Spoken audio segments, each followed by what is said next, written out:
How about no more lying in your questions, and then I'll answer it. Okay.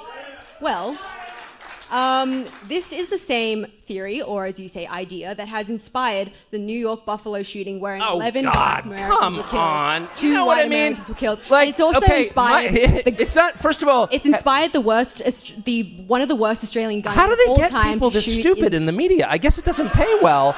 Look, I'm sorry. I've lived among people like you for too long, and I don't mean to call you stupid. Maybe you're just pretending to be, but. So you guys got to see this. This is hilarious.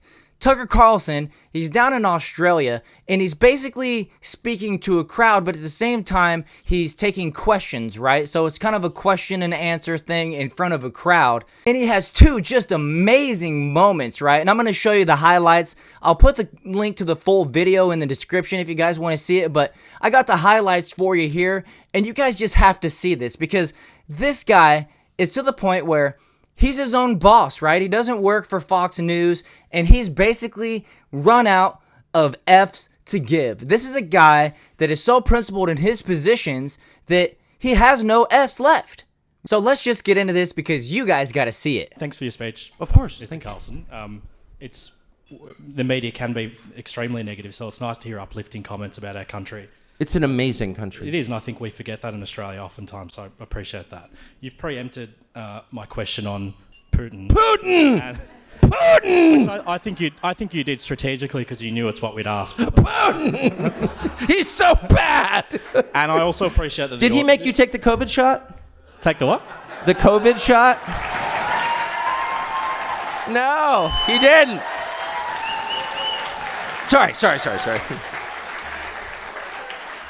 The COVID shot saved probably tens of millions. Oh, yeah, and definitely.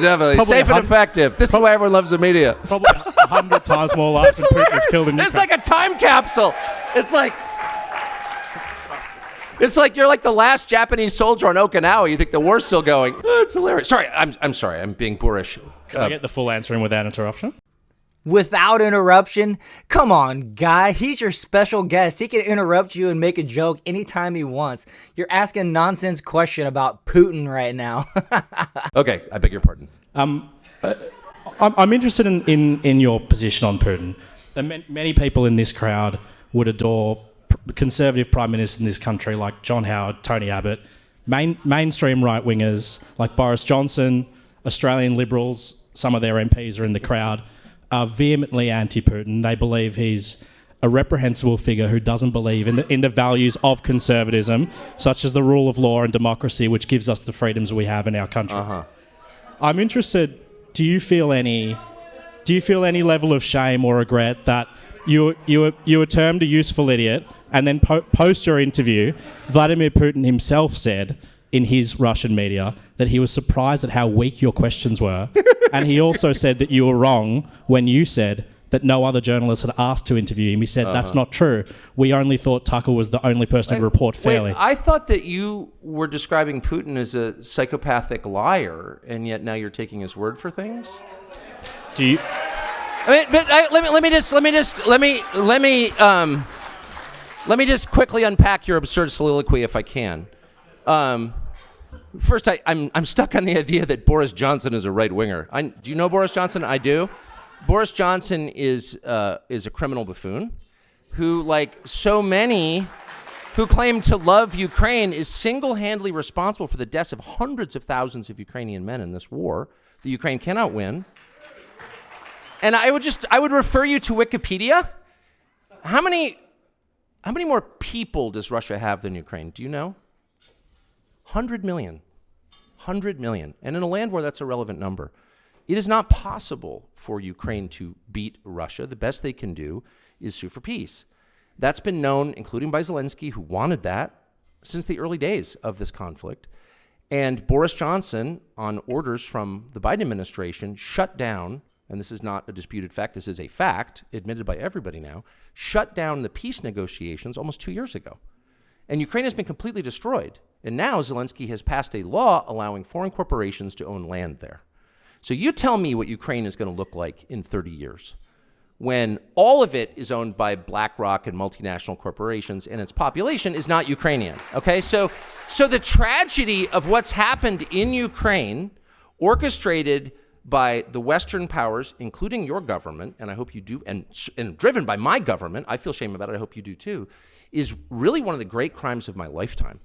So the idea that somehow if you're against that, you're for Putin, well, of course, that's absurd. And by the way, speaking of your friend Boris Johnson, he attacked me, of course, ad hominem, and so I called him. He was a journalist, not surprisingly, a man of low character, not shocking.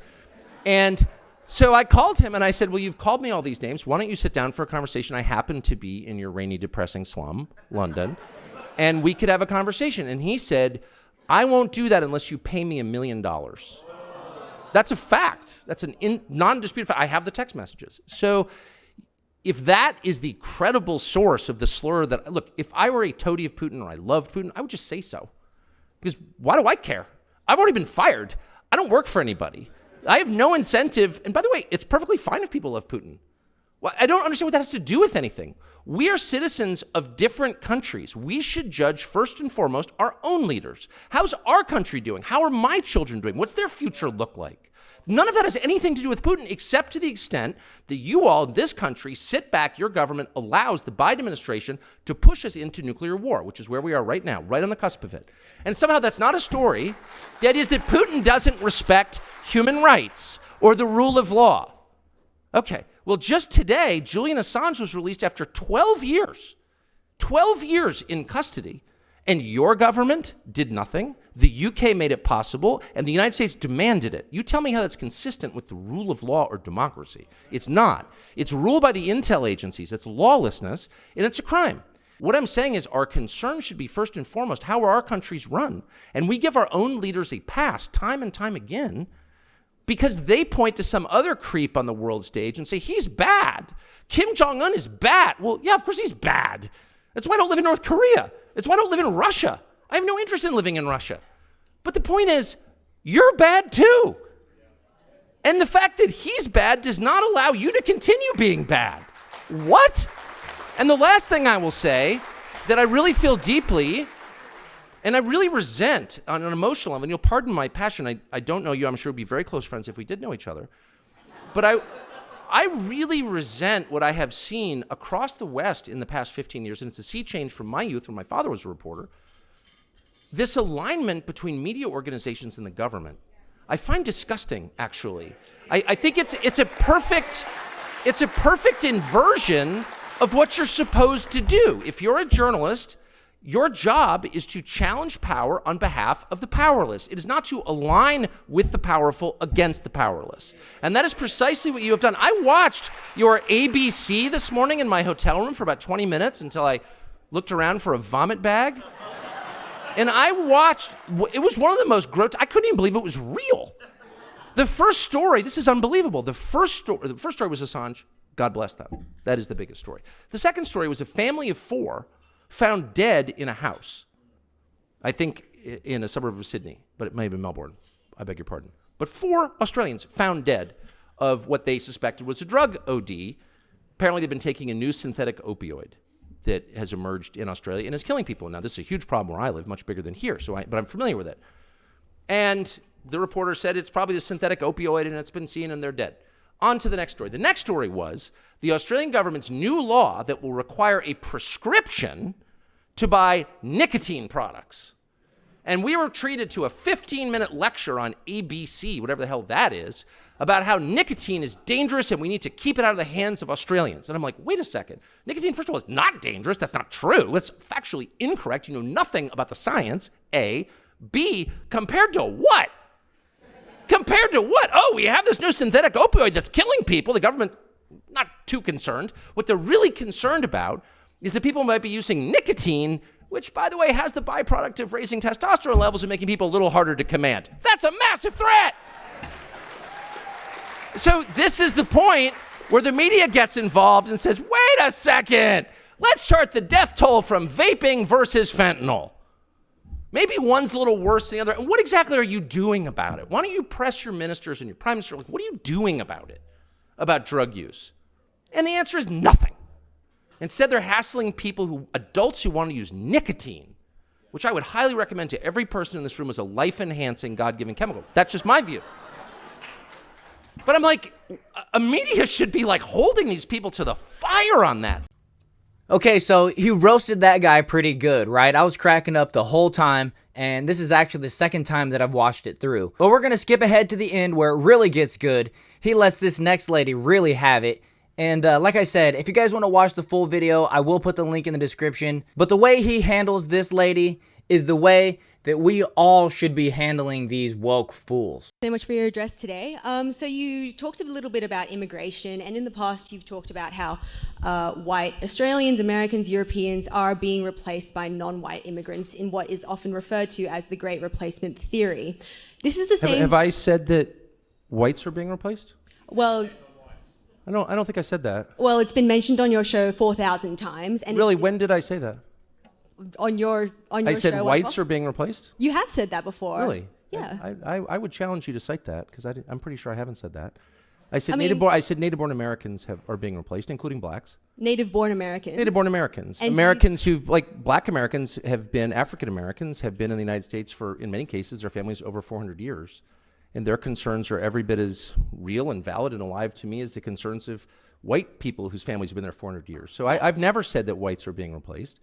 Not one time. And you can't cite it. Untrue. So we just met, but when our relationship starts with a lie, it makes it tough to be friends. So you've been lying let's about pull my that back. press I'm gallery happy to colleagues all explain what I morning as do well, think. so, well, you actually can't say it because I didn't say it, and I don't believe it. And I'm telling you that to your face, so why don't you just accept me at face value?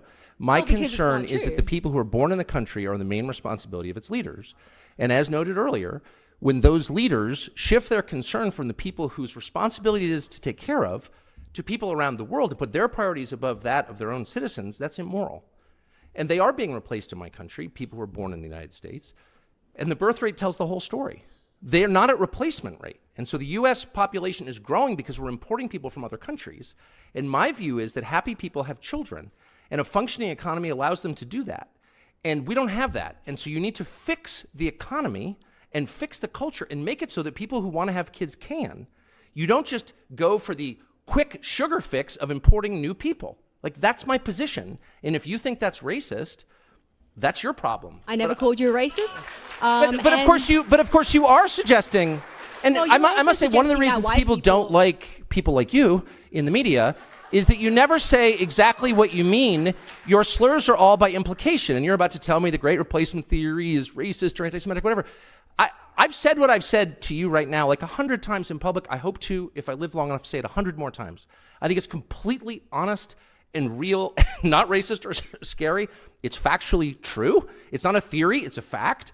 And the whole point of your question was to be like, you're a scary racist. Well, I haven't. And my response is, no, I'm not. Okay, well, how about no more lying in your questions, and then I'll answer it. Okay, well, this is the same theory, or as you say, idea, that has inspired the New York Buffalo shooting where 11 black Americans were killed. 2 white Americans were killed. Like, and it's also inspired... it's not, first of all... It's inspired one of the worst Australian guns How do they of all get time people to this shoot stupid in the media? I guess it doesn't pay well.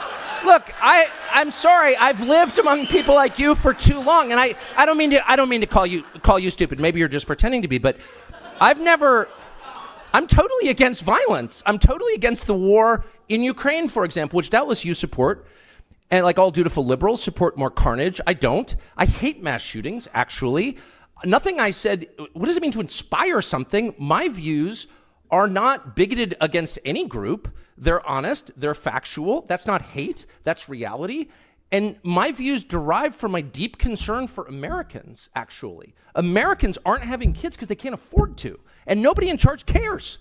And so that's my position. That doesn't inspire mass shootings. How dare you try to tie me to some lunatic who murdered people? How dare you, actually? And in fact, I mean, do you know what I mean? I'd be like, Hitler wore those shoes. A lot of people are saying that you're like Hitler. Can you explain those shoes? Hitler wore exactly the same shoes, and you're like, I've got nothing to do with Hitler. Well, that's how I feel about your absurd, disingenuous question. Right, so therefore you support gun control? What? I thought it couldn't get dumber, but it did. No, I don't support disarming law-abiding people so they can't defend themselves. So the government has a monopoly on violence? I don't think so. First of all, in my country, that's illegal, as you know. But moreover, it should be illegal in every country. A sovereign person has the right to defend himself and his family. Period. And that said, I'm totally opposed to harming anyone. Anyone. Have you been calling? Are you concerned about the war in Ukraine? And the countless innocents being murdered there every single day? I doubt you are. Probably Putin bad. I am. I'm a Christian. I hate violence. I hate mass shootings. I have guns at home, and often on my person when I'm in the United States, I'm proud to say, because I want to defend myself and those I love against violence. That's the point. I'm not perpetrating crimes. I'm not shooting strangers. I'm defending what I love. And if you're against that, I guess I would ask why. Why would you be against that? Well, so you don't think you harbor any kind of responsibility for these hate crimes? I'm sorry. I'm trying to be charitable. I was like, maybe you're just pretending to be dumb. Now I don't think it's an act. Tucker, thank you for taking those questions. I'm sure you enjoyed some Actually, I questions from loved the it. I press. just feel sorry. I mean, because I got here and the country's so unbelievably beautiful and the people are so cheerful and funny and cool and smart. I'm like, your media's got to be better than ours. It can't just be a bunch of castrated robots reading questions from the boss. And then it turns out it's exactly the same, maybe even a tiny bit dumber. Tucker Carlson, ladies and gentlemen, I really hope you guys enjoyed that. I had a great laugh. The way that he handled that lady at the end was amazing. I hope you guys enjoyed this one. If you did, if you had a good laugh, make sure you hit that like button and subscribe to the channel, and I'll see you guys in the next one.